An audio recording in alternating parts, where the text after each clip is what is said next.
Carter. Thank you.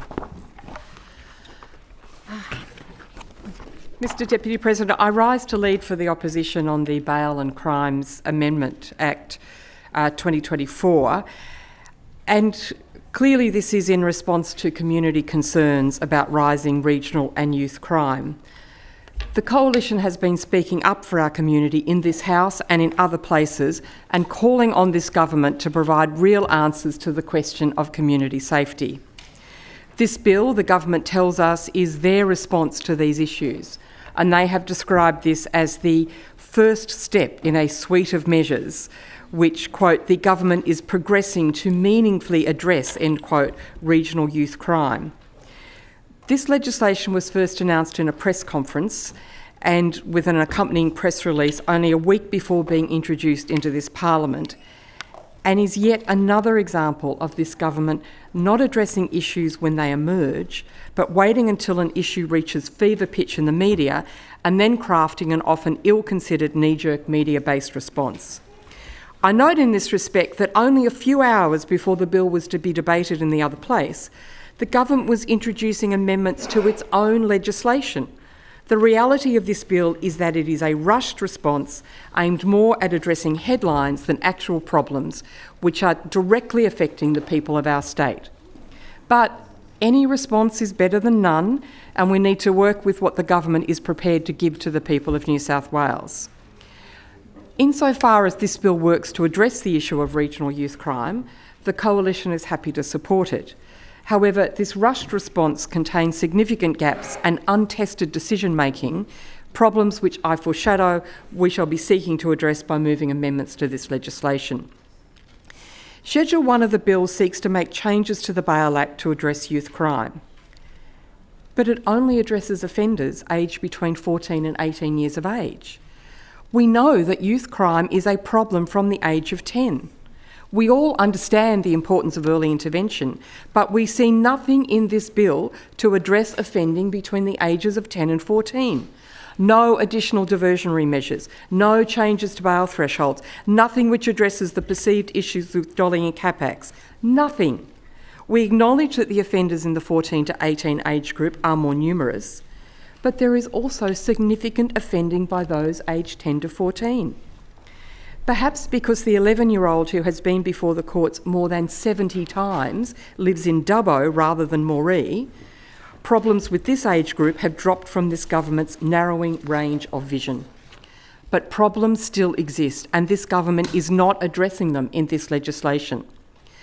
A young person who has appeared before the court before he is even old enough to hold a job is not only a serious issue for that young person and for their local community, it is a serious failing on our part as members of society, of Parliament and of our systems of justice. More must be done, yet this government's measure does nothing to address this. It looks only at the ages of 14 to 18 and introduces a new test in which the bail authority must have, quote, a high degree of confidence that the young person will not commit a serious indictable offence while on bail subject to any proposed bail conditions. This is a novel and untested standard. It is unclear what impact, if any, it will have in the community. So this is why the Coalition will be moving an amendment in this place to ensure that Boxar reports are tabled in this Parliament after the program has been in operation for 6, 9 and 12 months, so that Parliament may observe how this intervention has been operating. I note that in the other place, the Attorney-General opposed this amendment on the grounds that the work and resources required to ensure that Boxar may make these reports is too large, especially for a bill with a sunset clause after 12 months. I make two comments in response to this. In the first place, it remains unclear why the bill contains a sunset clause of 12 months, as if the issue will simply go away after a short period of time. I note that most of the rest of the suite of government measures are focused on only one part of the state and are unlikely to be fully operational in the northwest of New South Wales when this bail measure will be sunsetting. Is this bail measure a real and continuing measure to address youth crime, or a band-aid in which the government has no real confidence? As to the second argument, that it is too costly to examine whether an intervention actually works, well, this is frankly unacceptable. We are being presented with a novel amendment which has not been seen in this state before and which the government is proposing as their answer to improve community safety. But the government is saying it is too costly to test whether or not it works. It implies, I must confess, that the government does not actually believe in this new test and is afraid that it will have no real impact and that Boxar reports will simply highlight this failing. This smacks of a look over here measure rather than real and lasting reform. And if I am incorrect, and in fact this measure will be effective, I will gladly be proved wrong after the first Boxar report if our amendment is passed.